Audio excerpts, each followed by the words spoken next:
TrueFi is committed to making credit more accessible, transparent, and programmable by bringing debt infrastructure on-chain. How does TrueFi plan to achieve this mission, and what are the anticipated benefits for borrowers and investors?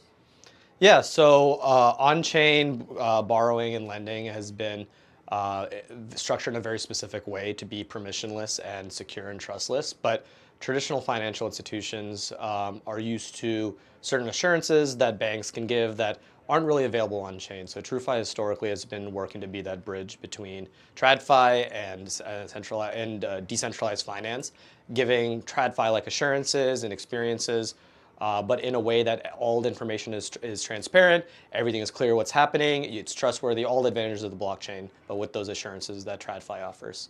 How does TrueFi see the future of on-chain credit evolving, and what role do you aim to play in shaping this future?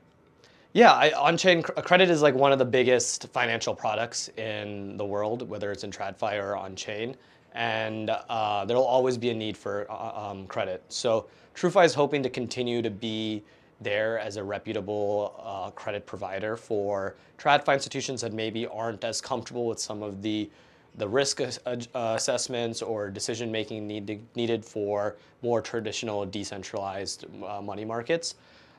In addition, TrueFi is hoping to expand out more broadly into other forms of RWA and being that bridge between DeFi and TradFi.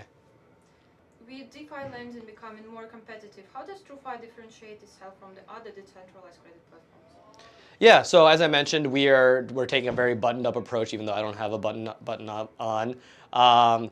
We are trying to be a very reputable, trusted source for these institutions and allowing more interesting forms of on-chain yield to become accessible to folks that maybe don't have the time or energy to dig in and fully understand how all the moving pieces work. What are the biggest trends in DeFi credit markets right now, and how is TrueFi adapting to stay ahead of the curve? Yeah, I mean, as I mentioned, TrueFi has been working to expand more broadly into RWAs. Credit lines are just like one form of financial products that both TradFi and DeFi would be interested in. TrueFi has been working on TF bills, which is a treasury bill product, over the last several years. We're also about to launch a yield-bearing stablecoin that's pretty exciting. That'll be providing very competitive DeFi yields. In a way that's backed by treasury bills and other very safe assets for traditional financial institutions.